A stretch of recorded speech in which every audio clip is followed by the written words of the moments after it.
Тили-тили бом, кричит ночная птица. Морозы побрались в том, тем, кого не встречал.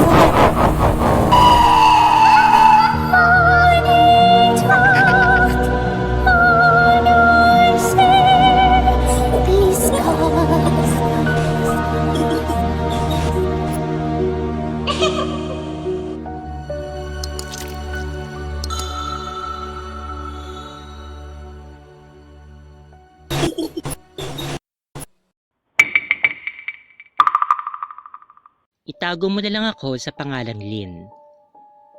Ang unang kwento na i-share ko sa iyo ay nangyari sa isang barangay sa General Santos City, way back 2010. Nagsimula ang lahat ng yan noong nagpakasal kami ng aking asawa noong 2009. Bali simula sa inuupahan namin na maliit na kwarto, na pagkasunduan namin na lumipat sa mas malaki-laking apartment o sa bahay talaga. At yun na nga, nakahanap kami ng mas malaking space sa isang barangay sa Jensan, sa isang bahay na kami titira. Ayoko nang banggitin yung exact location, basta malapit ito sa dagat. Kampanya naman kami ng asawa ko na tumira sa parting yun ng lungsod. Dahil nagkataon na may kamag-anak ang aking asawa na doon din nakatira within the radius. Noong makalipat na kami, maayos naman ang una. Walang bakas na kahit na ano na pag-iisipan mong may mali. Ang routine namin sa araw-araw, sa umaga, papasok ako sa trabaho sa isang kilalang institution downtown bilang isang executive. Ganon din yung asawa ko, papasok din sa trabaho. Gabi na ako nakakauwi sa bahay. Hanggang isang araw, natuklasan namin ang asawa ko na buntis na pala ako sa aming panganay. At nagsisimula na akong maglihi. Nung matapos na ako sa paglilihi, unti-unti naman naging maayos ang aking pakiramdam. Pero doon na nagsimulang maiparanas sa akin ang lugar na yon. Napagkatuwa namin ang asawa ko na pumapak ng toasted na mais o yung boy bawang na chichirya. Naguhugas ng pinggano ng aking asawa. Ako naman, para akong batang super excited na nagpresenta na ako na lang yung bibili sa tindahan. Wala kasi kaming natirang chichirya sa ref. Malapit lang naman kasi yung tindahan sa amin, mga 2 o 3 bahay lang ang pagitan. Typical night lang yun, at ayos naman lang sa asawa ko na ako yung lalabas. At syempre, okay lang din naman sa akin. Total sabi ko nga, malapit lang naman at wala naman nangyayari ng mga nakaraang panahon na tumira kami doon. Lumabas na ako ng pintuan at nagsuot ng tsinelas. May bahagi ng bakuran namin na medyo madilim at hindi nahagip ng ilaw na nagagaling sa loob ng bahay. Dati may ilaw doon banda kasi doon namin sinisilong yung mga sinampay lalo na kapag umuulan. Yun nga lang, napundi na at lagi nakakalimutan palitan yung ilaw. At yun na nga, pagsuot ko ng tsinelas, may naramdaman ako ng humihinga. Hindi ko mawari kung aso o tao. Nagtaka ako kung saan siya dumaan dahil sarado naman yung gate namin. Wala siyang pwedeng lusutan. Napatigil ako at sinipat ko ang bahaging yun ng sulok. May nakita nga ako pero hindi malinaw. Sa totoo lang, nakakakita talaga ako at nakakaramdam ng mga paranormal pero hindi naman palagi. At hindi ko akalain na gagana yun noon sa ganung pagkakataon. May nahanap ako na picture na parang itsura niya. Parang ganyang Clark, nakatulungko, nagmamasid lang, tahimik at nag-aabang ng pagkakataon. Ngunit alam ko, ramdam ko na babae siya. Hinintay ko siyang matake, pero wala. Hindi siya natinag sa pagkakaupo. Mga 2 metro ang layo niya sa akin. Parang social distancing lang. Naputol ang pakiramdaman namin na may tumawag sa likuran ko mula sa gate. Ayo! O tao po sa Tagalog. Tawag ng aming pamangkin. Uy Junjun, ikaw pala. Gabi na. Ano sadya mo? Bati ko at pinagbuksan ko siya ng gate. Gandang gabi, tita. Pahatid lang ni mama itong biko para daw sa inyo ni tito. May dala nga ang biko yung pamangkin namin. Tinanggap ko yung lalagyan ng biko at pinatuloy ko siya sa loob. Sinipat ko ulit yung sulok kung saan nandoon yung nilalang na yon, ngunit wala na siya. Ilang gabi din na ganun, nandyan lang siya, nagmamasid, until such time na makabitan na ulit ng bumbilya yung sulok na yon. Ang ipinagtataka ko, alam ko may masama siyang pakay, ramdam ko yun, ngunit hindi ko maintindihan kung bakit di niya ako inatake. Isang hablot niya lang, abot kamay niya na ako. Pero syempre subukan niya lang, no? Lalabanan ko rin siya. Ramdam ko na kasi yung hininga niya. Siguro alam niya that I'm not an easy target. So balik na tayo sa kwento. Na-manage ko ang sitwasyon, Clark. Siguro malakas lang talaga ang loob ko, pero things changed. Nung maglilimang buwan na yung tiyang ko, talagang ginugulo niya na ako. Hindi ako pinapatulog. Isang gabi, na naginip ako. Nakakakita ako ng blue lights at naglalakad ako sa damuhan. Sa bandang unahan, meron isang maliit na dampa. Pero blue lights ang paligid na parang eclipse o twilight. Nag-aagaw ang dilim at liwanag.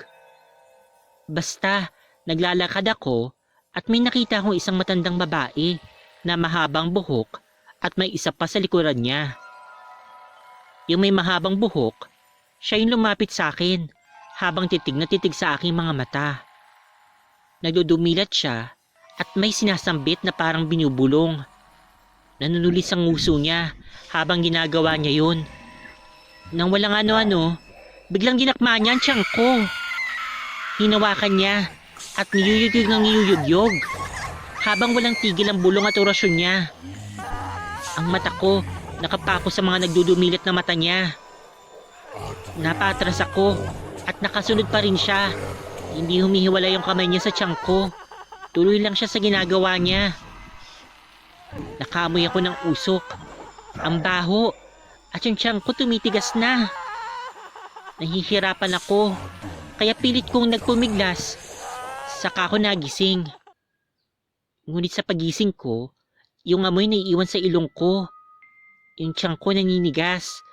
Nahihirapan din akong huminga. Pinilit kong makabangon at ginising ko ang asawa ko. Mabutit nagising naman yung asawa ko at bumangon siya. Binuksan niya yung ilaw. Sa awa ng Diyos, hindi naman na naulit yung panaginip na yon. Pero sa bawat gabi, nagigising pa rin ako. May naglalakad kasi sa bubungan namin kung saan nakasentro sa akin. Walang kisame kasi yung tirahan namin. Until one time, galing ako ng work. Nag-commute ako that time. Ako na lang yung iiwang pasahero sa tricycle dahil nagsibabaan na yung lahat na nasa backseat at wala naman akong katabi. Nagulat ako nung makita ko sa rear mirror, may babaeng nakaupo sa likod ng tricycle na habang mahaba ang buhok. Silhouette lang yung naaninag ko pero kapareho niya yung figure ng matanda na nasa panikinip ko. Maya-maya, naramdaman ko na sumakit yung sikmura ko. Pakiramdam ko na yung nalipasan ako ng gutom buong araw. Nang bumaba ako, may kailangan pa akong lakarin. Konti lang naman, mga 2 to 3 houses lang. May naramdaman ako na naglalakad at sumusunod sa akin. Tuming-dumilingon naman ako, wala naman ako nakikita. Nung sa wakas nakarating na rin ako ng bahay, sa awa ng Diyos, nawala yung sama ng pakiramdam ko. Meron pang isang gabi, mga 7:30 to 8 p.m., nasa kama kami ng aking mister. Sa totoo lang, nagsisimula na sana kami magkaroon ng lover's quarrel noon. Nakasandal ako sa dingding, nakaunat ang aking mga paa kung saan ang aking talampakan ay nakasahid sa likod ng aking asawa. Nakatagilid yung asawa ko. Nanonood kami ng TV at nagsisimulang magdiskusyon. Sa likuran ko, nandun yung bintana. May ilang inches lang mula sa aking ulo. Nagsisimula na talaga akong mainis sa asawa ko noon kasi nga may LQ na umuusbong. Nang natigilan ako, dahil sa may narinig ako.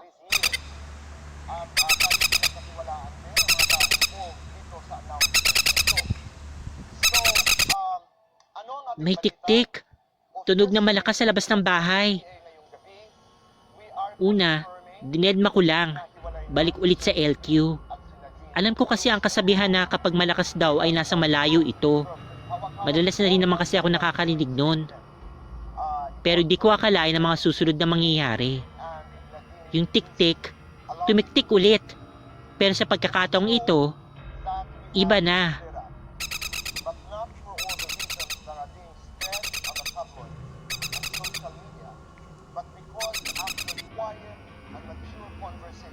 Mahina. Napakahina. Pero anong kakaiba? This time yung tunog niya, para may halikhik na pabulong. Natahimik yung asawa ko. Pati ako. Kinuha ng asawa ko ang remote at pinindot ang mute. Pero wala pa rin kaming imikan. LQ nga eh. Yung ik-ik, nasunod ulit yung pagtunog na kinilabutan kami na todo. Paano?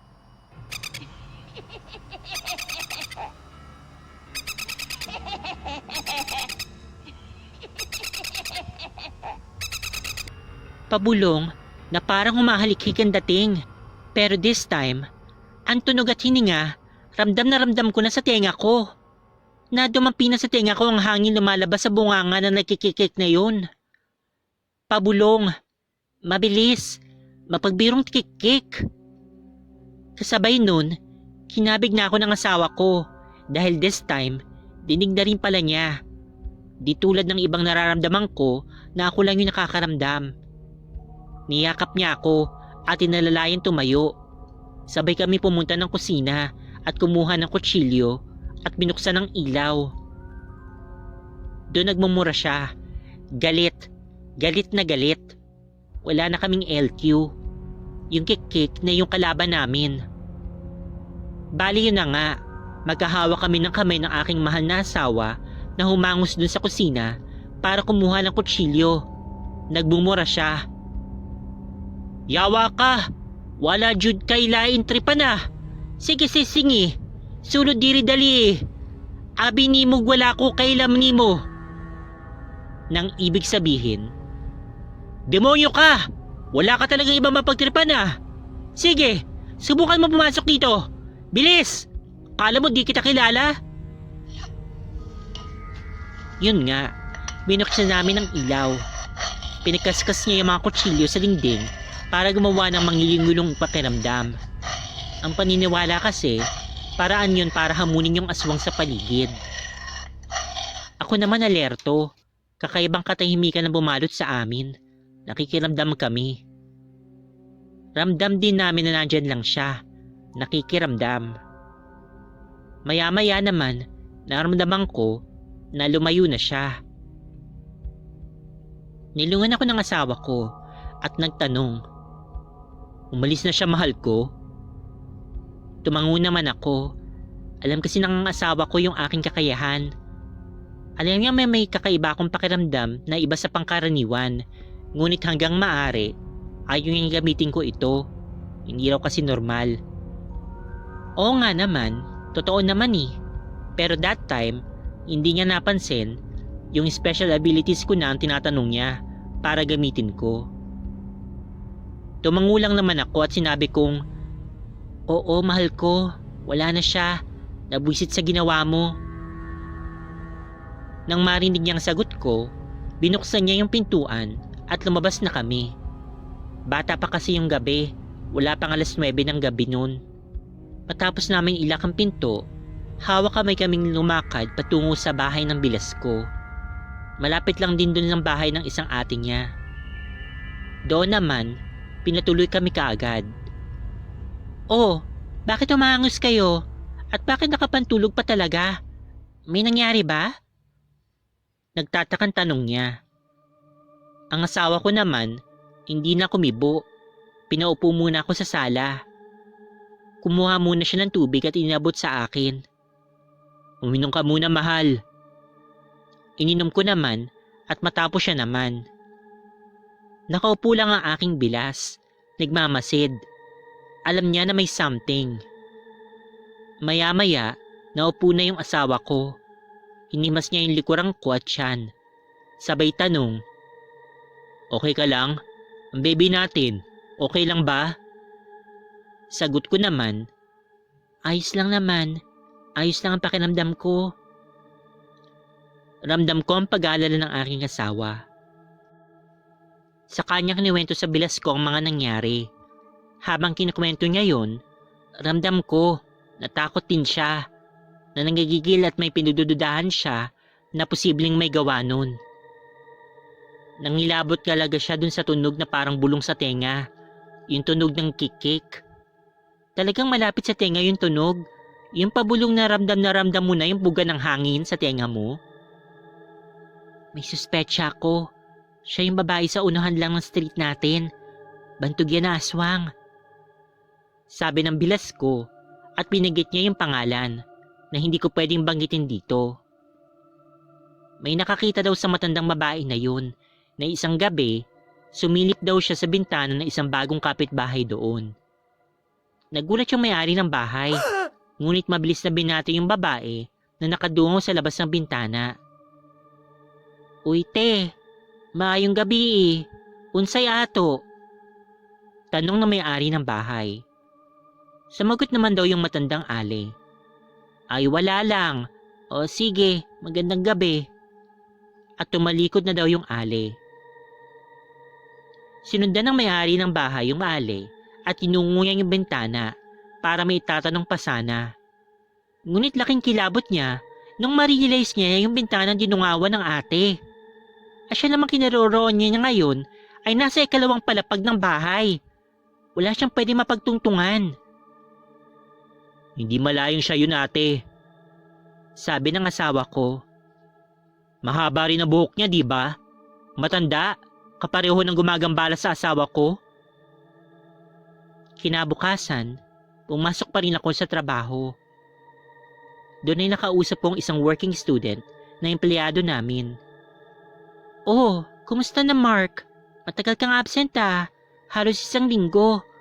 O ayos ka na ba? Kaya mo na ba talagang pumasok?" Tanong ko.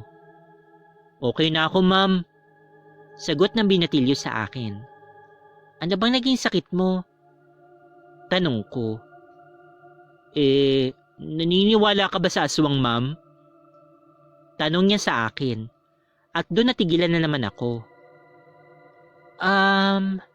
Sabihin nating oo. Bakit? Ano palang nangyari sa'yo? Paano ka ba inaaswang?" "Masakit lagi yung tiyan ko ma'am. Masakit. Tapos suka ako ng suka." "Hindi naman kaya ulcer lang yan Mark?" Tanong ko. "Hindi ma'am. Nagpunta na ako sa doktor. Wala pa rin nangyari." So paano mo nalamang inaaswang ka?" "Sumanguni ang nanay ko sa isang manggagamot ma'am." Sagot niya. Sabi ng manggagamot, ginagambala ako ng aswang. Hindi daw ako titigilan hanggat hindi ako nakukuha. Paano? Paano ginagambala?" Ang tanong ko muli. "Hindi na ako makatulog ma'am. Tuwing gabi, may masama akong panaginip. Kahit gising ako, andyan lang siya. Pinapahirapan niya ako para manghina." "Ha? Paano mo nalaman na pinapahirapan ka niya?" Tanong ko ulit. Sabi ng manggagamot, kapag tinarigat ka ng aswang, kahit malayo siya, kahit araw ay pwede kanyang gambalain. Pero mas malakas pag gabi. Yung kukulangin ka ng tulog at manghihinang resistensya mo. Doon ka nila aatakihin. Masakit sa tiyan. Yung parang gutom ka, yung nalipasan ng gutom sa buong araw.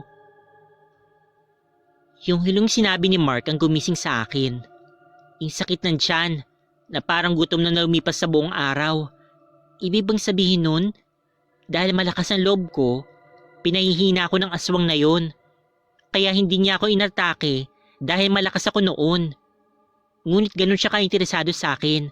Gusto niyang pahinain ako and make my night so sleepless dahil nandyan siya sa bubungan palagi.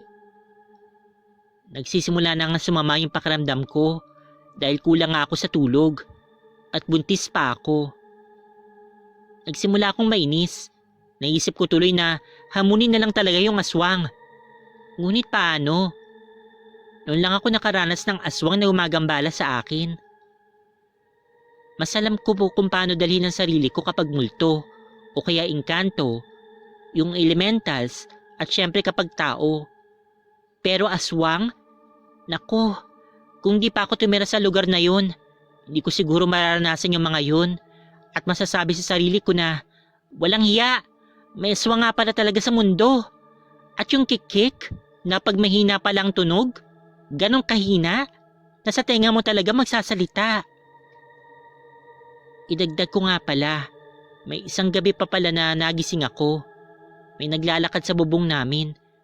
Napakaingay. Hindi aso, hindi pusa. Lakad tao sa bigat.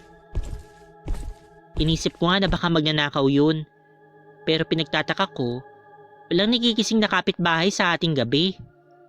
Nakakabulahaw ang ingay ng yero. Maya-maya naman, para na itong binabaklas sa ingay. Doon ko naisip na iba na to. Imposibleng walang nakakarinig. Doon pa gumana yung panlilip ko. May tao sa bubong. Nakaupo lang actually. Nagbubungkal ng masisilipan para masilip ako. Ako nga ang pakay. Mali pala. Ang anak ko na nasa aking tiyan. Demonyo talaga tong aswang na to. Nagalit na ako. Bumangon ako at ginising kong asawa ko. Gumawa ko ng ingay para malaman ng animal na yon na nasa itaas na alam ko yung ginagawa niya. Mabilis naman itong nanahimik. Nawala, saka namang gising ng asawa ko. Takot ka naman palang animal ka. Traidor ka.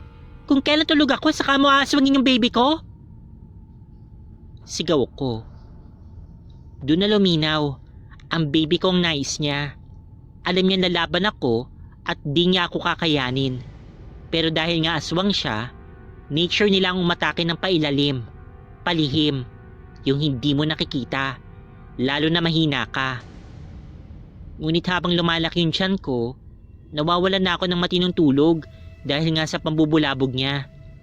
Humihina na rin yung resistensya ko. Minsan tinanong kong kapitbahay namin kung may narinig silang nagbubungkal ng yero kagabi. Wala naman daw. Pero imposibleng hindi nila marinig. Halakhakan nga lang ng kapitbahay namin sa kabilang bahay. Dinig na dinig nga eh. Yung pa na napakasakit sa tenga ng tunog. Kaya mas sumibay ang paniniwala ko. Desidido silang kunin yung baby ko. Ina-isolate ka pala talaga. Parang walang makarinig. Pero nagsimula na ako mag-alala, Clark. Natatakot ako na baka magkaharap kami at lumaban ako. Ngunit sa kalagayan ko ngayon, delikado na ako. Malaki na kasi yung tiyan ko. Hanggang isang araw, yung lola ng pinsan ng asawa ko napagawi sa amin. Nangihilot siya at naisipan ko na magpahilot sa kanya.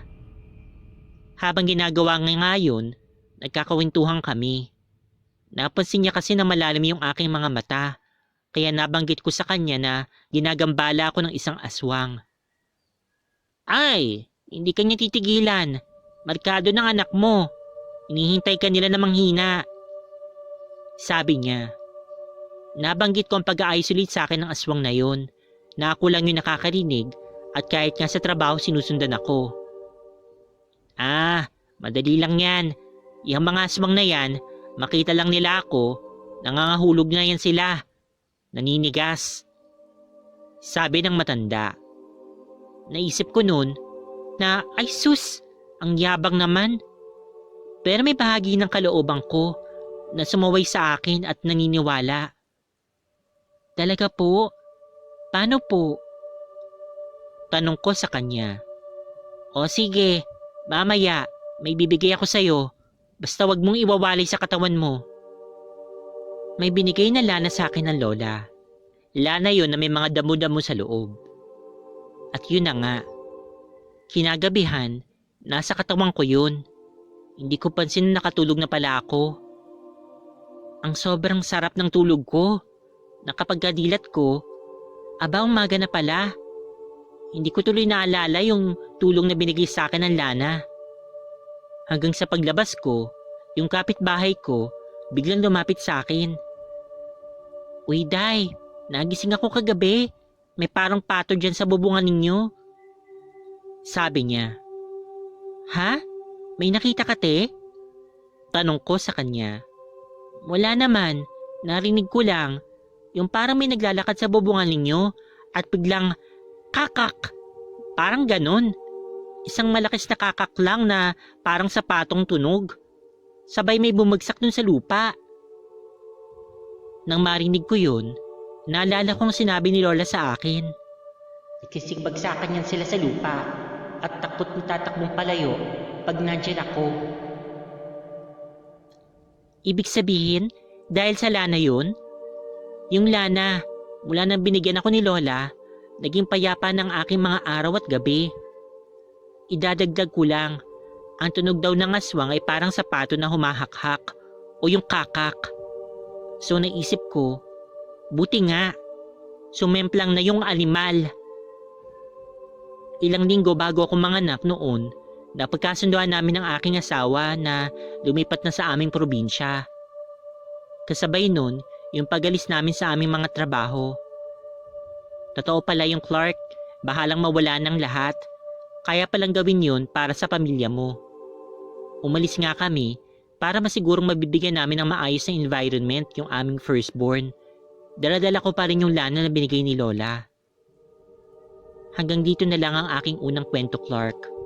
Nagmamahal, Lynn.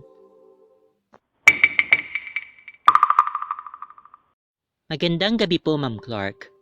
Kumusta na kayo? Itago niyo na lang ako sa pangalang Charmaine. Gusto ko sanang kumustahin din ang mga kagaya ko na tagapakinig sa inyong mga napakagandang mga stories na inyong binabasa sa inyong channel. Naging libangan ko na yung makinig sa inyo. Habang nakikinig nga ako, marami akong natututunan. Kaya na-inspire din ako na magbahagi ng aking sariling kwento. Sisimulan ko ngayon sa aking kwento na nangyari 2 taon ng mahigit. Bago ko pala simulan ng kwento ko, sasabihin ko na marami nangyari sa aking family na hindi talaga maganda. Pero sa awa ng Diyos ay nakamuo naman kami. Tungkol ito sa tatay ko. Dun muna sa una, pangalawa naman na yung kwento ko na mismo. Hiwalay-balikan na nangyari sa tatay at nanay ko noon. Hanggang naging 5 kami magkakapatid. Aaminin ko, babaero kasi yung tatay ko. Hindi sa pagbibiro. Itong nasa Japan na ako, may bigla na lang nag-message sa akin na, "Hi ate, kapatid mo po ako." Mga ganong style na talaga nakakagulat. By the way po, mahabang kwento po ang buhay namin, so skip na lang po natin yun.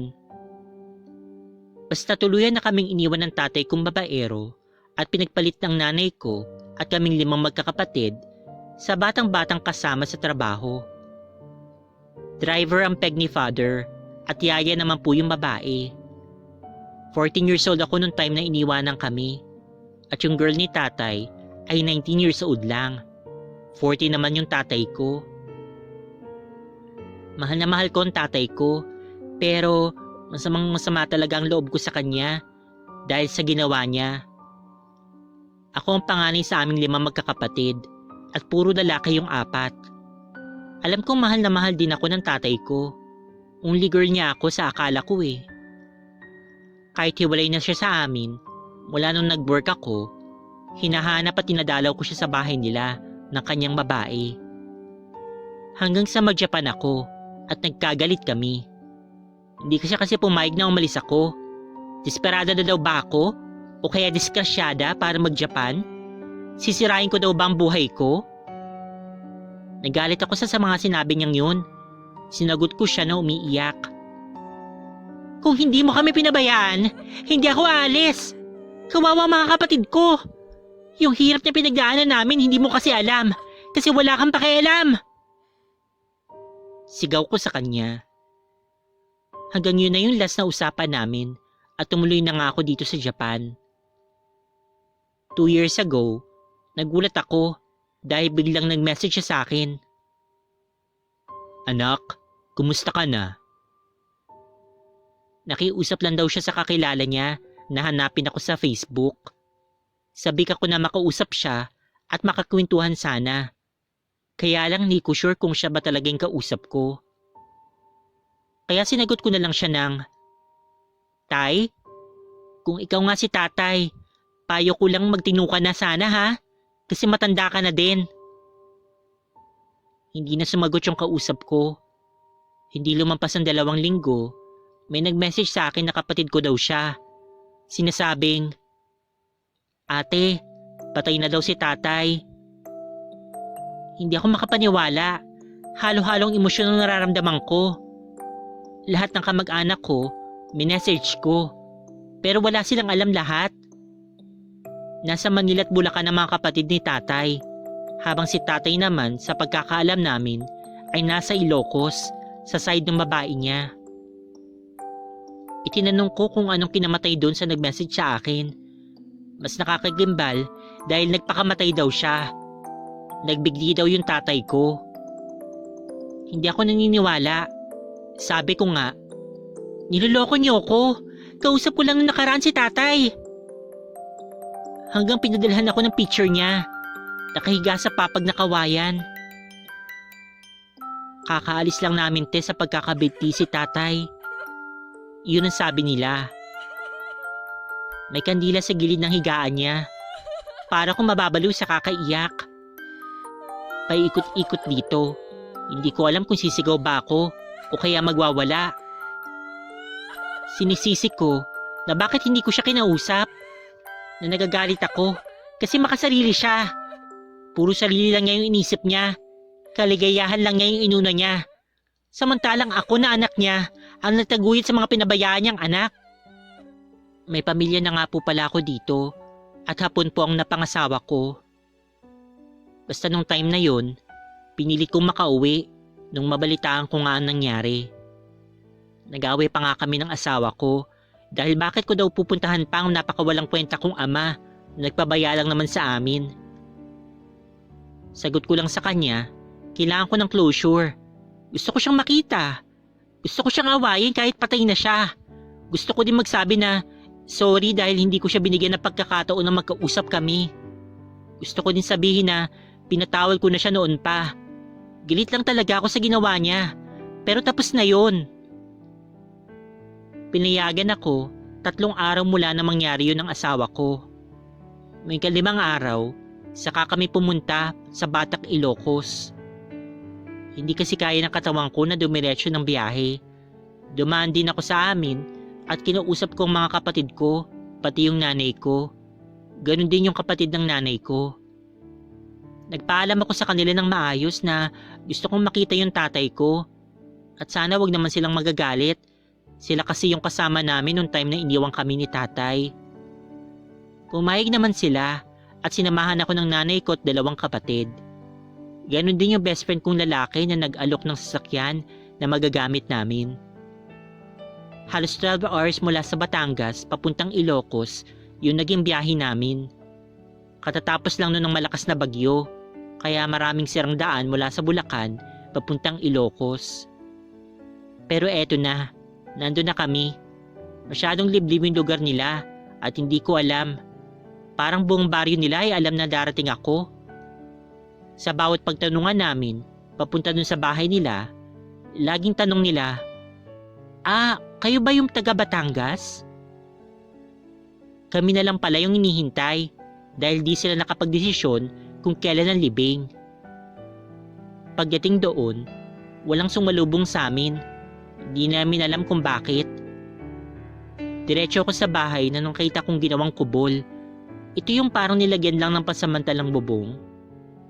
Maraming upuan pero dahil siguro 6 AM kami dumating, walang katao-tao kung hindi yung mga nasa loob ng bahay at si tatay. Lumapit ako sa kanya, ibinulong ko ang mga gusto kong sabihin hanggang makarelax na ako. Saka lang ako nilapitan ng babae niya at sinabing pasensya na at hindi ko kayo pwedeng salubungin dahil masama daw yun sa may patay. Nagdatingan na din yung mga kamag-anak namin mula Maynila. Halos 2 araw at 2 gabi kami na nandoon. May sulat na iniwan si tatay. Masakit na lahat ng anak niya, meron siyang bilin at humingi siya ng sorry.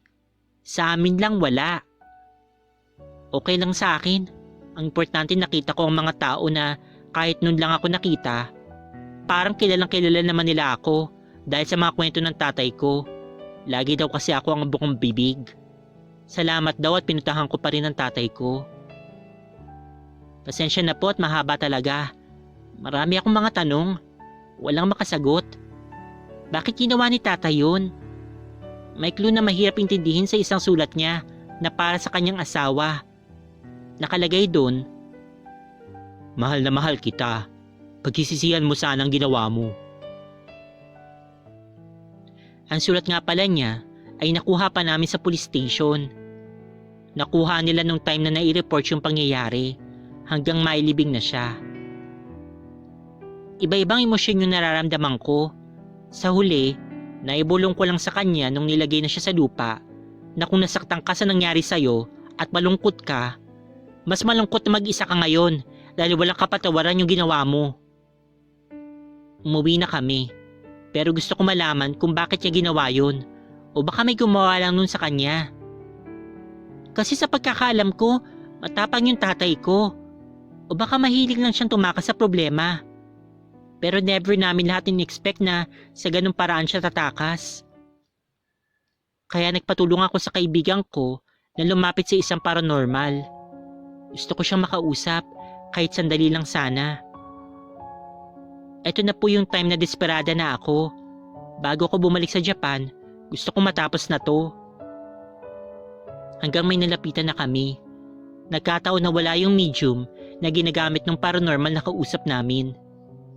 Yun yung kanyang katuwang na maglalakbay para imit yung kaluluwa na kakausapin. Sabi ko, baka pwede ako. Nagulat siya. Sabi niya nung paupuin ako sa upuan na nasa harapan niya, "Bukas ang third eye mo." Nagulat ako at nun ko lang nalaman yun. Pero baka di mo kayanin dahil kailangan ay wala kang emosyon na mararamdaman habang naglalakbay. Dagdag pa niya. Hindi ko pa rin maunawaan, pero dahil gusto ko talaga makausap yung tatay ko, nakiusap ako. So ito na po yung kwento. Sa pagkakaupo ko, pinapikit niya ako at dinasalan. Tinapik niya ako sa balikat. Tinuruan niya ako ng gagawin ko habang nakapikit. Tangulang ang sagu ko nung una. Tinanong niya ako kung saan ako last nagsimba. Pumunta daw ako doon. Pumasok dun sa loob ng simbahan. Sagot ko na medyo may pag-aalinlangan na sa simbahan sa Japan. Tapos nung tinapik niya ako ulit, "Lakad, pumunta ka," sabi niya sa akin. Pero laking gulat ko. Sabi ko sa kanya, nasa simbahan ako kung saan pinayagang mabendisyonan yung tatay ko. Sabi niya, "Akala ko ba sa Japan?" Ilin lang ang sagot ko. Hindi ko kasi sure kung saan nga. Basta nasa simbahan ako ng Ilocos. Hanapin ko daw yung tatay ko at nakita ko naman siya. Nasa labas siya ng pintuan ng simbahan na yun.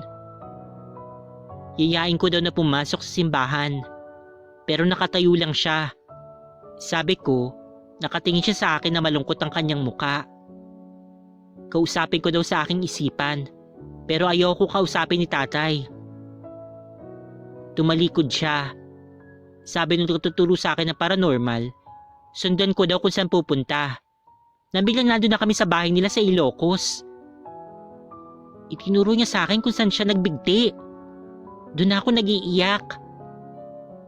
Di ko na alam na nangangatal na pala ako. Basta iyak na lang ako ng iyak. Nakita ko yung asawa ni tatay at may isang lalaki na hindi ko kilala. Basta galit yung nararamdaman ko at awat iyak na lang. Hanggang biglang tinapik na naman ako ng guide ko. Biglang bumukas yung mga mata ko. Huwag ko na daw ituloy. Hindi daw niya kasi may mapapangako kung makakabalik pa ako sa katawang ko. Bumalik na lang daw ako pag nandun na yung partner niya. Sanay na daw kasi yun sa ganon. Pero dun sa experience ko na yon, lumulutang ako. Parang nagpapayad ng hangin. O nadadala ng hangin parang ganun. Yung nakita ko si tatay, yung basta hindi ko may paliwanag, hindi ko alam yung tawag doon. Hindi naman ako takot. Pero ito mga kasama ko na nakakita sa nangyari habang nakaupo ako. Ang sabi nila habang nakaupo ako, halos umiikot daw yung katawan ko habang nakaupo. Yung parang walang kalakas-lakas, pagewang-gewang. At nung tapikin ako at nagising, parang pagod na pagod ako at mukhang babagsak sa sahig. Yun yung pakiramdam ko. Parang naubos ang aking lakas. Bumalik na lang kami nung nandun na yung partner niya. Nakipag-usap sila sa tatay ko at ako mismo ang nagtatanong. Sinabi niya wag ko nang alamin kung anong nangyari. Ayaw niya talaga sabihin. Sorry daw sa mga ginawa niya at ginusto daw niya yon. Wag ko daw sisihin ang sarili ko. Sabi na paranormal sa partner niya, may iba pang tao dyan. Hanapin mo yung babae, yung asawa. At nakita niya. Kinausap ko kung ano ba yung nangyari. Iyak nang iyak yung asawa ni tatay at sinabing nahuli ako ng asawa ko isang gabi na may katakbong ibang lalaki. Nagkagulo at yung mga kamag-anak pa ng babae na yun ang nagalit kay tatay dahil sinampal niya yung babae. Pakiramdam ni tatay na wala na siyang silbi dahil matanda na siya at yun nga niloko pa siya ng pinili niyang babae. Dahil sa kahihiyan niya na kaya niya ginawa yun. Kaya pala hindi masabi ni tatay sa akin ng rason kung bakit niya ginawa yun. Dahil nahihiya siya. Samantalang ang nanay ko ni hindi na ginagawang nag-asawa mula nang iniwang kami. Binuhos na lang lahat ng oras at panahon niya para sa amin. Mula noon, hindi na daw pwedeng sarahan pa ang third eye ko. May sara man ito, sandali lang. Hindi nakakakita ang pisikal kong mata. Bihirang-bihira po. At hindi ko rin alam na nakikita ko ay kaluluwa o kaya multo. Kasi para lang sila mga normal na tao. Gaya ng kwento sa Friday the 13th, pero nakakaramdam ako. Sa panaginip ako madalas nakakakita, kahit nung bata pa ako. Ako nga po pala yung nag-comment tungkol sa lolo na manggagamot, pero sa kaliwa ang gamit niya na nahirapan mamatay kung hindi na sila ng pari sa ospital. Nakasama ko ng maikling panahon yung lolo ko na yun nung bata pa ako. At kahit ngayon, may konti lang ako natatandaan tungkol sa kanya. Sa susunod ko na ikukwento kapag naitanong ko na sa nanay ko. Salamat at pasensya na kung sobrang haba. Kayo na po bahala, Ma'am Clark, ang bahalang magpaikli kung kaya po. Salamat po ulit and God bless. Ang inyong lingkod, Charmaine. Hello sa inyong lahat. Tawagin niyo na lang po ako na Emerald. May babahagi ako sa inyo ng mga encounter ng aming pamilya sa mga aswang. Hindi ko alam kung ikukumpal ko na ba lahat ng mga aswang stories dito. Ay ko kasing nabibiting kayo. Pero yung iba naman kasi ayaw ng compilation dahil naguguluhan sila. Hindi ko nga alam kung anong gagawin. Basta bahala na. Ang importante may kwento ko dito.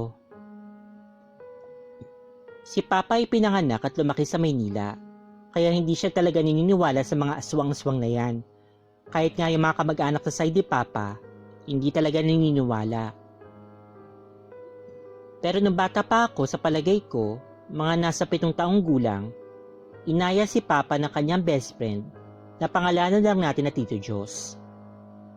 Titingin-tingin daw sila ng mga manok at magkasabong na rin sa probinsya nila sa may Visayas. Dahil na rin mahilig talaga si Papa sa mga manok, pumunta naman siya.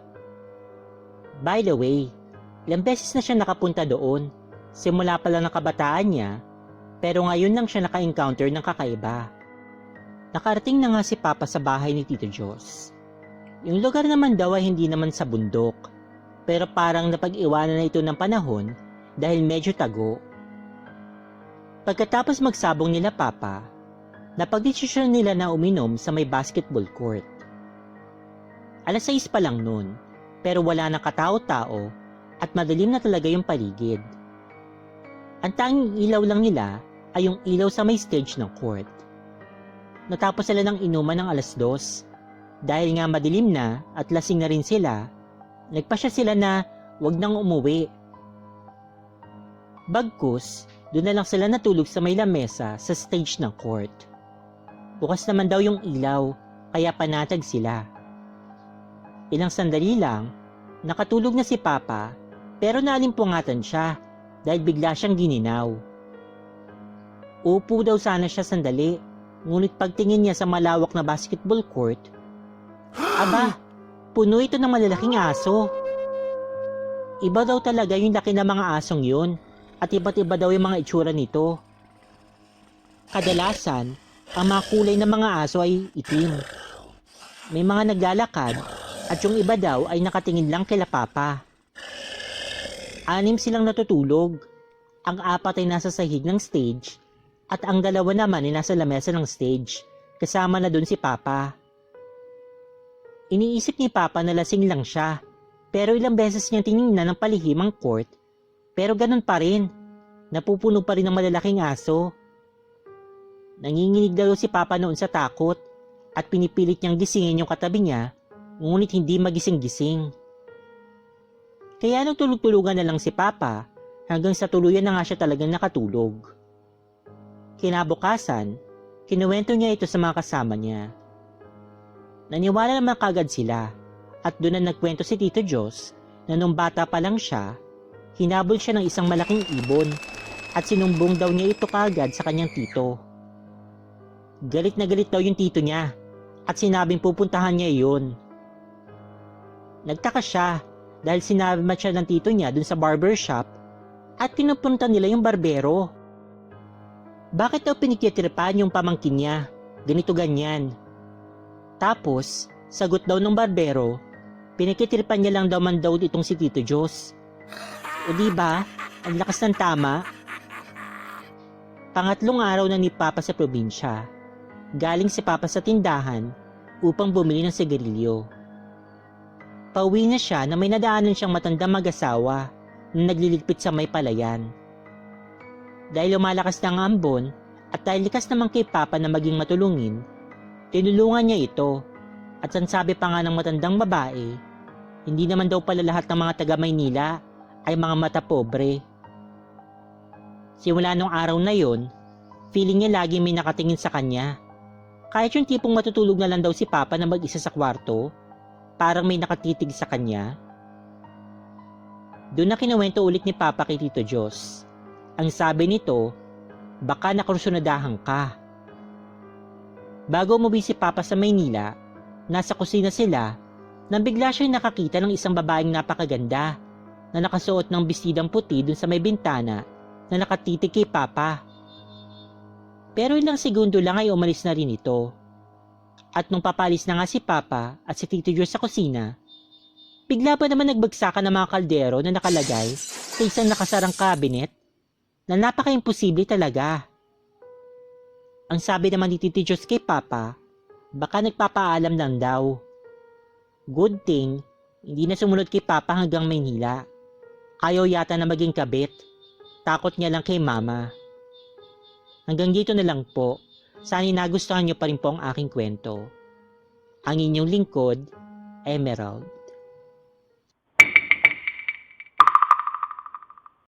Tawagin niyo lang po ako na Tisay. Lahat po ng mga kwento ko ay pawang katotohanan lamang. Nasa inyo na kung maniniwala kayo o hindi. Ikukwento ko yung tungkol sa matanda na nakatira sa likod ng bahay namin na sinasabi ng karamihan na isang aswang. Umpisahan natin noong November 2017. Buntis ng 6 na buwan ang pinsan ko sa panganay niyang anak. Itago na lang natin siya sa pangalang Ate Jess. Ang kanyang asawa naman ay si Kuya Dram. Makikitira muna sila sa bahay ng tita ko dahil gusto ni Ate Jess na kasama ang kanyang parents habang siya ay nagbubuntis. Magkalapit lang yung mga bahay namin. Siguro mga 2 bubong lang ang pagitan. 3rd floor ang bahay nila tita at sa 2nd floor naman ay may kwarto. Ayaw matulog doon ni Ate Jess. Mas gugustuhin niya pang matulog sa labas ng kwarto dahil sa open yung mga bintana nila at mas presko. Doon sa 2nd floor din matatagpuan yung kusina nila. Unang gabi na natulog sila, Nagulat siya dahil may nakatingin sa kanya na isang malaking pusa na itim. Pagkakita niya dun sa pusa, ginising niya kaagad si Kuya Drum, pero biglang tumakbo yung pusa at hindi ito naabutan ng kanyang asawa. Pero nakita niya ito na tumakbo papunta sa likod ng bahay namin at biglang nawala. Ilang araw bago bumisita ulit yung malaking pusa, pero si Tito na ang nakakita nito. Past 2 a.m., nakaramdam ng uhaw si Tito, kaya bumaba siya sa kusina upang uminom. Pagkatingin ni Tito sa lababo, nagulat siya nung nakita niya yung pusa. Agad namang kumuha si Tito ng kahoy upang panghampas. Mabilis gumalaw yung pusa, pero mabilis din ang kamay ni Tito, kaya nahampas niya yung pusa sa bandang pahan at tumakbo ito sa likod ng bahay at biglang nawala. Kinabukasan, mga 10 a.m., nakatambay ako sa may pintuan namin. Hindi ko napansin si nanay, yung matanda, na pababa pala ito. Napansin ko na lang siya na bigla siyang sumigaw. Yun pala, nadula siya sa daan at naisip ko na lang na siguro dahil sa medyo may lumot na ang daan dahil lagi itong basa. Tinawag niya yung anak niyang lalaki at habang binubuhat siya ng anak niya, nakatingin siya sa akin habang umaaray. At nakakapagtaka lang kasi wala naman akong nakitang pag-alala sa mukha ng anak niya. Naka-poker face lang ito habang binubuhat yung kanyang nanay. Lumipas naman ang mga araw na tuwing dadaan yung nanay sa kanyang bahay, lagi siyang nakatingin sa akin habang paika-ika na maglakad pero hindi ko na lang pinapansin. Hanggang sa kinuwento ni tita ang ginawa ni Tito dun sa malaking pusa na napuruhan niya ito sa paa. Agad ko naman naikwento kay tita yung nangyari dun sa matandang babaeng yun na nadulas nga ito sa harapan ko. Pero sabi ni tita, ay nako, naghahanap lang daw ito ng simpatya na kaya na-dislocate yung ankle niya ay dahil nga sa nadulas siya at yes, na-dislocate talaga yung ankle niya. Napapaisip tuloy ako kasi nadulas nga siya at hindi naman natapilok. Bakit madidislocate yung ankle niya? Tapos wala pang reaksyon yung anak niya. Eh di ba mas nakakapanghinala yun? Ang dami nagsasabi sa amin, lalo na yung mga albularyo na tumingin dun sa ate ko, na may kinalaman yung matanda sa pagkamatay ni ate. Ikukwento ko yung tungkol sa ate ko sa susunod. Okay, back to the story. Nakita ko si nanay ng 2019 at exam namin for second grading. Pangumaga ako that time, mga 5:30 a.m., tapos na ako sa lahat ng mga dapat kong gawin. Dahil nga sa mahaba pang oras, naisipan ko lumabas muna ng bahay upang bumili ng pandesal. So eto na nga, malapit na ako sa bilihan ng pandesal nang maagaw yung atensyon ko sa asawa ng aming kapitbahay na isang lalaki. Sumisilip siya sa isang iskinita at sa pagkakaalam ko, napakadilim ng iskinita na yon. Akala ko nga maganakaw yung sinisilip niya. Yun pala, yung matandang babae sa likod ng bahay namin ang nandoon at sumisilip din sa bintana ng bahay nila Ate Vanessa. Kapapanganak lang nun ni Ate Vanessa at yung matanda, nandun, nakadungaw sa bintana nila, na kurtina lang halos ang harang. Grabe yung pagtataka ko, kasi anong ginagawa ng isang matanda sa madilim na iskinita at nakadungaw pa sa bintana ng bahay nang may taong nakapapanganak pa lang. Simula nga nang makita ko yun, lumalayo na ako sa matanda. At yung creepy lang, kasi araw-araw akong tambay sa bahay nila tita. At every time na lalabas ako, laging nandun yung matanda sa gate nila na parang nagmamasid. Kapag nasa tindahan kami ni tita kasama yung pinsan ko, pinag-uusapan namin siya. At wala pang 2 minuto, susulpot na lang si nanay sa tapat ng tindahan at nakatingin sa amin. Creepy, di ba? Tuwing gabi, nagigising ako sa ingay sa bubong namin dahil may naglalakad at talagang ang bigat ng bawat hakbang. Yung way ng hakbang ay papunta sa likod ng bahay namin. Minsan nga din tuwing nasa CR ako, narinig ko kung paano niya kausapin yung alaga niyang aso dahil halos pader lang ang pagitan. Yung aso niya ay kulay puti at napakalaking aso nito. Siksikan naman ito at mamula-mula ang mga mata. Okay, last kwento ko na. Kung paano po napatunayan na aswang yung matanda sa likod ng bahay namin. Ginawa po kasi ni tita yung sinabi ng albularyo na kapag umiiwas daw ng tingin, ibig sabihin, umiiwas din ito na malaman ng ibang tao na isa itong aswang. Ninakasan ni tita yung loob niya para hanapin at tanungin yung matanda kung paano malalaman na aswang ang isang tao. Tumawa lang yung matanda at sinabi na hindi niya alam at iba na lang yung pagtanungan. Pero mahinahon siyang sinagot ni tita na bilang nakakatanda siya, marami dapat siyang alam kung paano malalaman. Pero umiwas lang daw si nanay ng tingin at pansin ni tita ang panginginig ng laman nito sa ilalim ng braso. Kasi di ba kapag matanda na, kumukulubot na yung balat at nakalaylay? Habang galit na galit yung matanda at hindi sinasagot ng matanda yung mga tanong ni tita. Umakyat na lang daw ito pauwi ng bahay niya at simula nung mangyaring yun, hindi na ito makatingin ng diretso dun sa tita ko. By the way, namatay na nga pala yung matanda noong January. Gusto ko sanang ikwento yung nangyari, kaya lang sobrang haba na rin naman ito. Kaya hanggang dito na lang po muna. Masyado na talagang mahaba at sa susunod na kwento na lang po muli. Tungkol naman ito sa nangyari sa ate ko, ang aking ikukwento. Ingat po tayong lahat at stay at home. Ang inyong lingkod, Tisay. Hello Spooky Dolls, good evening. Before anything else, gusto ko sana batiin lahat ng mga OFW, mga katulad ko nandito lang sa Pilipinas, at yung mga taga-ibang dimensyon at taga-ibang mundo na tumatangkilik at sumusuporta po sa Dolls and Spooks. Maraming salamat po sa inyong lahat. Okay, so unahan ko na po kayo. Okay, pasensya na po. Wala pa rin po yung pong pura sangre. Alam ko po marami na po sa inyo may mga nagko-comment, nagtatanong kung bakit hanggang ngayon wala pa. Kino-comment po ninyo na asa na po, namimiss na namin yung pura sangre. Asa na po yung pura sangre, kailan po magkakaroon, kailan ka mag-upload, etc. Pakihabaan. Okay, pasensya na po talaga.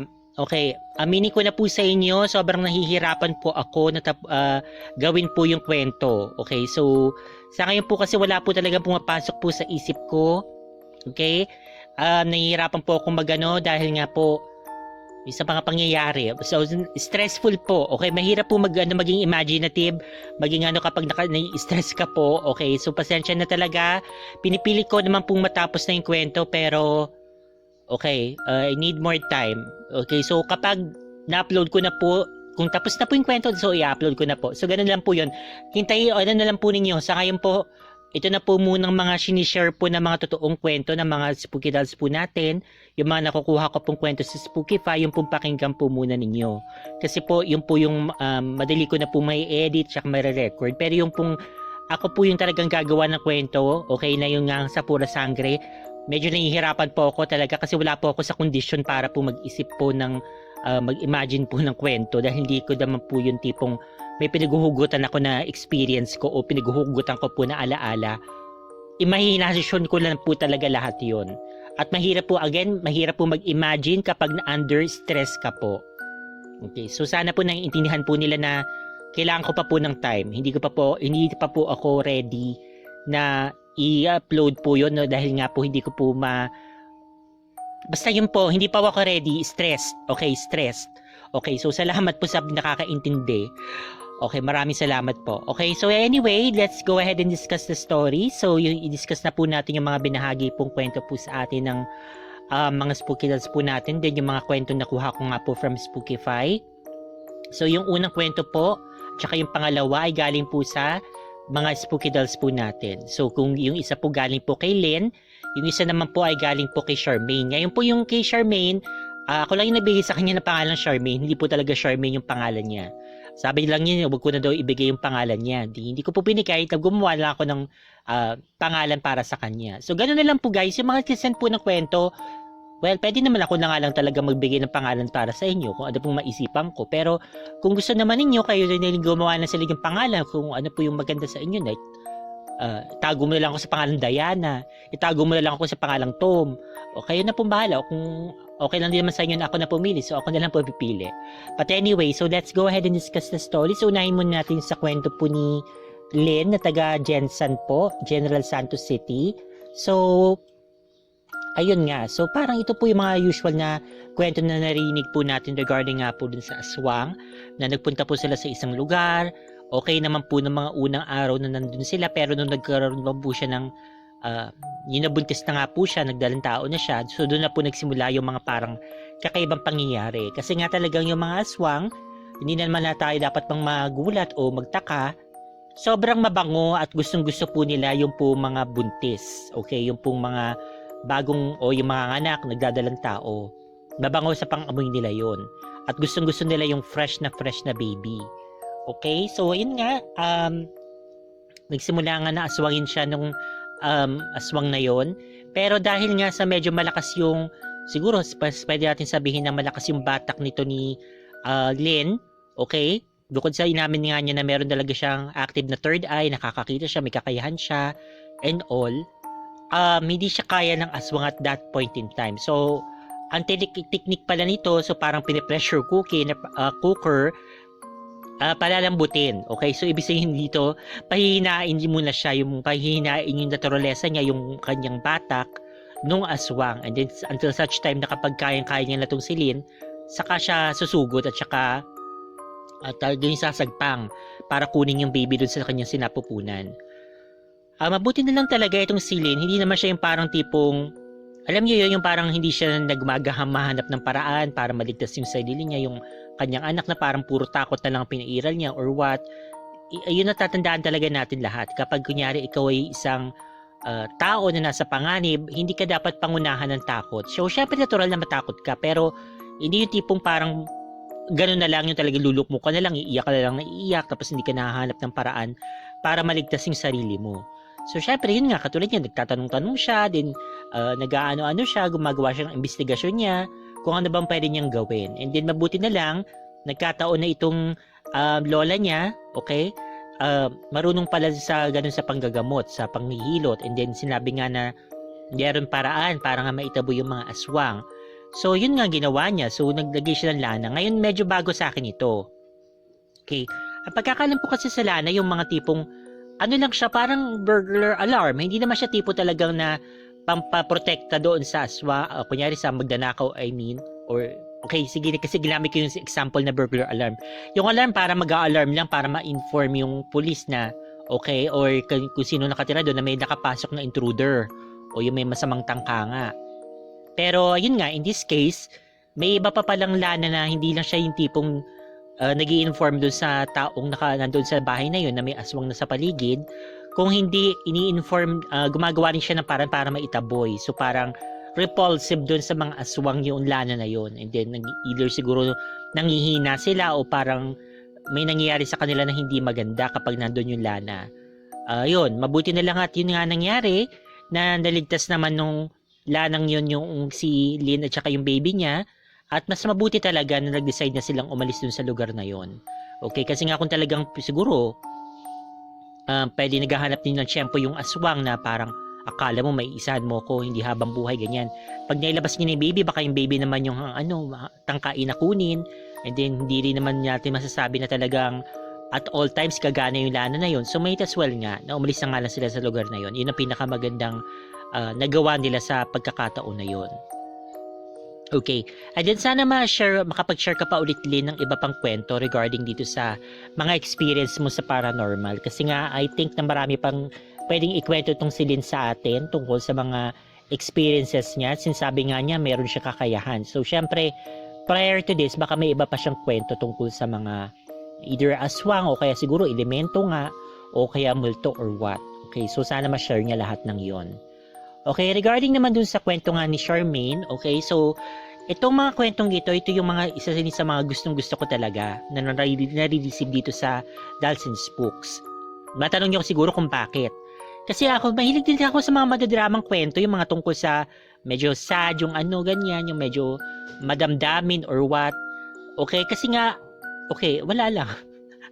Mahilig kasi ako sa soap opera, yung mga teleserye, ganyan. So, syempre, nandun na tayo. So, gusto natin yung katatakutan, yung ma-action or what. Pero mahilig din ako sa drama. Gusto ko yung mga iyakan, yung mga ganyan, yung may mga tipong nagsusumbatan silang dalawa na, nasaan ka? Ano kailangan kita? Ganyan, ganyan. Yung mga ganun mga tipo na, yung sarili mo na iniisip mo yung mga ganong klase mga bagay. So, sobrang welcome na welcome sa akin itong kwentong ito. It's a breath of fresh air. So, salamat talaga sa iyo, Charmaine, sa pagpapadala ng kwentong ito tungkol sa father mo. At medyo nakaka-relate ako kasi nga alam naman siguro to ng mga spooky dolls na yung father ko tsaka ako, well, actually sa pamilya namin talagang meron po talagang something. Okay, so ayoko na i-elaborate po yun. Basta kasi tapos na matagal na rin naman po yun. Pero yun nga, unfortunately, nung nawala yung si daddy, ganyan, hindi talaga yun talagang naayos yung lahat. Pero pinagkapasayos na lang namin na lahat kasi wala ka rin naman talagang magagawa na since tapos na yun. Okay, hindi mo na mababalik yung kahapon. Okay, pero dito sa kaso naman po ni Charmaine at saka ng family niya, talagang masakit talaga to. Okay, kasi nga iniwan sila ng tatay nila para sa ibang babae, then baka maliban pa doon, meron pang ibang mga kapatid si La Charmaine na hindi nila kilala, ganyan. Okay, kasi nga talagang sobrang babaero nga talaga nitong tatay nila. So, masasabi ko lang yun sa mga lalaking dyan, okay, pati babae, hindi kayo ligtas. Basta kung masyado kayong hindi kontento dun sa mga asawa ninyo, mga girlfriend ninyo, mga boyfriend. Okay? So, sana maawa kayo sa mga anak ninyo. Buti sana kung mga buhay dalaga kayo, buhay binata kayo na wala naman kayo mga sabit, yung tipong hindi nyo naman naanakan, so hindi naman kayo kasal, yung mga tipong boyfriend-girlfriend lang naman kayo, di sige, fine, mag-ano kayo. Although may karma rin yun, yung nananakit ka ng damdamin ng iba, pero at least hindi siya kasing sama na tipong nagpakasal kayo lahat, may mga pinagsamahan kayo, may mga anak kayo, tapos maghahanap ka pa ng iba, and then buti sana kung napakayaman mo na tipong Ramon Revilla ka o tipong Joseph Estrada ka na okay na anakan mo nga tapos at least sinusuportahan mo yung anak mo, hindi mo naman pinababayaan. Okay, at tipong Dolphy ganyan. Pero yung tipong wala ka ng pakialam, okay, sawa na ako sa nanay mo kaya yan, iba naman yung sawahin ko, din iba naman yung pagtutuunan ko ng pansin. Hindi yung pwede. Hindi yung pwede. Kasi ano ba? Paano ka ba? Aso ka ba? Parang para kang nagkakalat ka lang ng mga tuta mo kung saan-saan. Okay? So, ganyan, wag ganun, magpakatao ka, magkaroon ka naman sana ng konting delikadesa kung ikaw yung ganong klaseng tao ka. Okay? Pero ayun nga, na-karma nga tong si father, I'm so sorry to say. Okay? So, karma is a bitch. Karma is digital.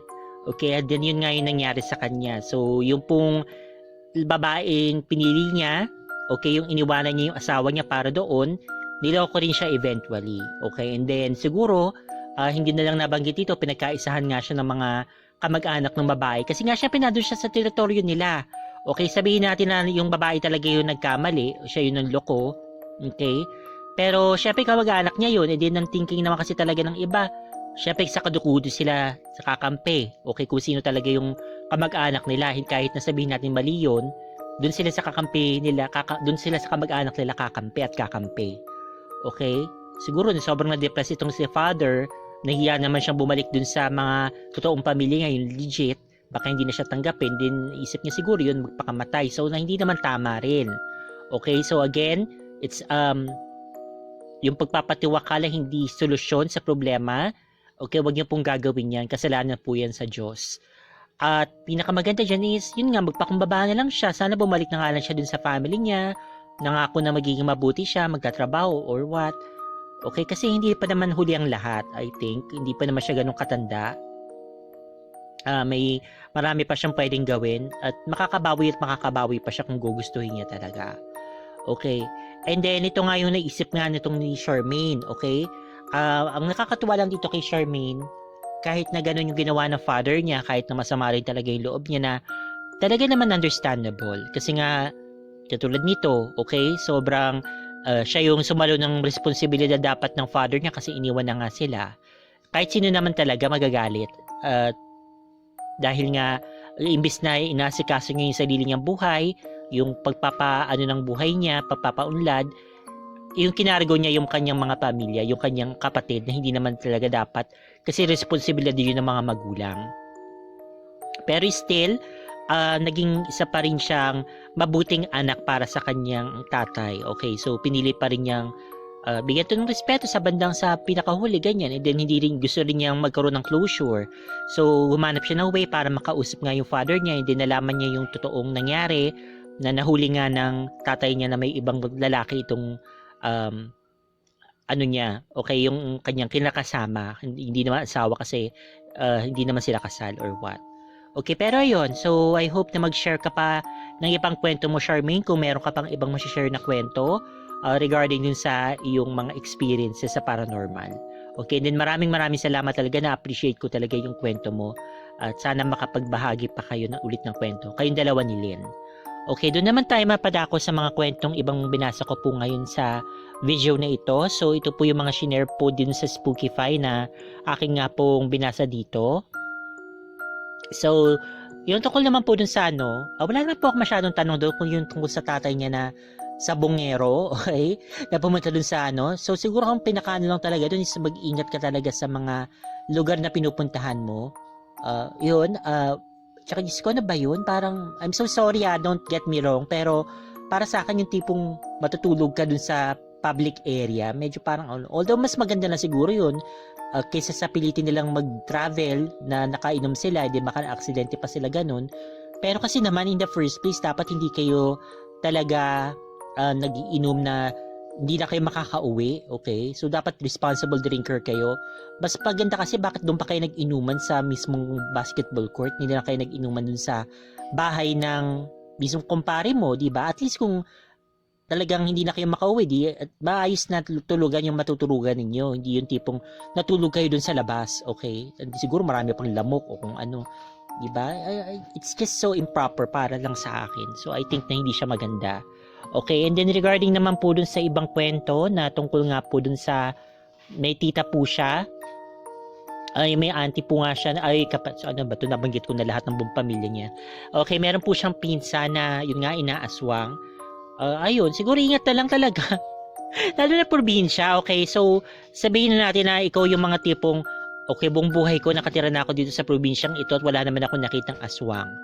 Pero syempre iba na yung sitwasyon ngayon kasi buntis ka na. So kapag buntis talaga, isipin mo na kaagad, isipin mo na magnet ka ng aswang. Okay, lalo na kapag nasa probinsya ka, na talaga baka may experience ka tungkol dyan. So, siguro masasabi ko, huwag mong iiwan na nakabukas yung bintana, okay, para, tipong hindi mo man lang pinahirapan yung aswang, diba? Para bang kulang na lang maglagay ka ng red carpet para makapasok yung aswang sa loob ng bahay ninyo. Okay? So mamaya magulat ka na lang nandun ka na sa hinihila na yung paa mo palabas ng bintana. Okay? At nililipad-lipad ka na kung papunta kung saan.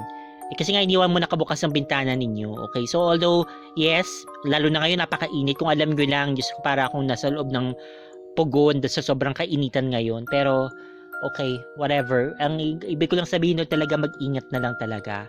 So you just have to make certain sacrifices para maging ligtas kayo ng baby mo. Okay? And then, regarding naman po dito sa, pagpaparinig po nila dun sa aswang, okay, at saka yung pinag-uusapan nila. So, siguro kung ako yan, hindi ko rin masabi. Kasi kung ako yung alam nyo naman ako, siguro medyo nakikita-kinita nyo na yung aking pag-uugali. Okay, ako yung tipo ng tao na parang, kunyari, kinanti niya ako, katulad nito, meron pala siyang, axe to grind with that aswang. Okay, kasi may usap-usapan, yung sinasabi ng albularyo na yun yung pumatay dun sa ate mo. Ay naku, baka mamay suguran ko yung aswang na yun. Baka tipong, hoy aswang! Mga ganyan tipong ganyan. O baka batuhin ko ng bawang at saka ng baka tipong yung mga, alam niyo yun? Okay, hindi ako yung tipo na kunyari ganyan ka grabe yung ginawa mo. Kasi yung mga tipong puro tipo na naman nasasabi ko. Baka yung mga masyadong maliit lang na bagay, pwede ko pa sigurong palampasin. Okay? Pero yung mga buhay na yung kinitil, ay nako. Okay? Talagang sobra. Masasabi ko talaga sa inyo. But anyway guys, meron lang po akong gustong iparinig po sa inyo. Okay? Kasi meron po nag-message po sa akin recently. Okay? Bisaya po siya. Okay? And then according to him, medyo mali daw po yung pronunciation ko po ng ibang Bisaya terms. Now, I'm so sorry. Ngayon dito sa video na ito, nagbisaya na naman po ako. Future ko na naman yung language po ninyo. Pasensya na po kayo talaga. Hindi po kasi talaga ako marunong magbisaya. Pero sinusubukan ko naman po. Pero ito daw yung mga tamang pronunciation po ng ibang mga Bisaya terms. Ito, pakinggan po ninyo. Suga. Suga. Okay, suga. Okay, sige, go. Go, o yan. Sagay. Sagay. Okay, yun pala yun. Ganun pala yung tamang pronunciation nun. Sagay. Akala ko ng sagay. Okay. Sige po, go. Kama, kama. Kama, kama. Okay, ganun pala yun. Kama, kama. Okay. Akala ko kasi kama, kama. Okay, but anyway. Okay, so yun pala yung tamang pronunciation. Okay, wala yun. Na-press niya siguro kaagad yung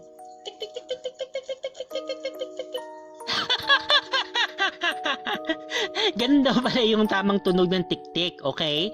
Okay, anyway.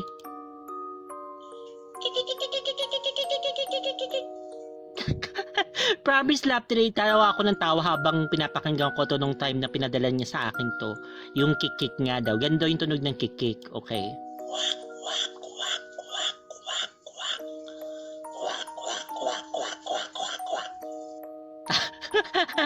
Okay, ganun daw yung kwak-kwak. Kaya niya inato sa akin kasi meron akong isang video na parang tunog is parang pato ang nilagay ko. Eh, mali ko naman kasi wala pa naman ako experience sa wakwak. Okay? So, ito nga. Yung sender. Ito daw. O, sige, pwede naman. Wailami. Oh. Ibig sabihin ng wailami, hindi masarap. Lami is masarap. Why or wala or hindi masarap. Okay, confirm naman ni Wailami. Okay, yung pala yung tamang kasi Wailami yung ninanagay ko. Okay, akala ko naman kasi parang Japanese or Chinese. Yung pala Wailami ang ibig sabihin, talagang tamang pronunciation nun. Oh my God, ang init. Ang ano pala nun is, sabi kasi ni Wailami, tinanong ko siya, then yes, confirm niya. Dati daw kasi nung bata daw siya, puro lami-lami daw yung sinasabi niya. Tapos pag nakakakita daw siya ng batang madungis, medyo may pagkamin, pero sabi niya, Wailami daw. Okay, ibig sabihin mukhang marumi or pangit, hindi ka nais-nais or what. So yun yung parang explanation. Pero after that, yun daw yung naging biro sa kanya o nickname niya, Wailami. Binalik sa kanya yung parang sinasabi niya every time nakakakita daw siya ng taong hindi ka nais-nais para sa kanya. But anyway, so thank you po talaga, sir. Hindi ko po alam kung pwede ko pong banggitin yung pangalan niya. But anyway, mayon, i-correct nyo lang po ako. I-correct ko lang po ako kapag kunyari ganyan may mga mispronounce po ako ng mga words na Bisaya, Hiligayno, kung ano man pong Ilocano. Kahit ano, kasi nga po, okay, aminin ko po sa inyo, hindi po ako talaga marunong ng mga salitang yon. Okay, obviously, hindi po ako marunong. Tagalog po talaga yung main language ko na alam. Then of course, marunong naman ako mag-English. Hindi rin naman ako perfect na magaling mag-English. Okay, so ayun po, pasensya na talaga kung medyo nabubutcher ko po yung mga words ng dialect po ninyo. Pero ayun po, I'm just trying to do my best. Okay, kung ano po yung kaya kong pagkaka-pronounce po ng mga words na yon. But anyway, so ayun lamang po yung mga stories po natin para sa araw na ito. I hope na nagustuhan po nyo lahat. So please give me a thumbs up. Kung hindi pa po kayo subscribe, please make sure to subscribe. Hit na notification bell para palagi po kayong updated sa mga videos na ina-upload po natin dito sa ating channel. And then, napakalaking tulong po kung i-share nyo po itong video sa inyong paboritong social media, Facebook, Twitter, Tumblr, kung saan po nyo gustong i-share. Go ahead and do that. At yung pong mga kakilala po nyo na hindi pa po subscribe sa Dals and Spooks, kung maaari nyo po silang hikayatin na mag-subscribe din po, napakalaking tulong po yun para lalo pa pong lumaki ang ating Dals and Spooks family.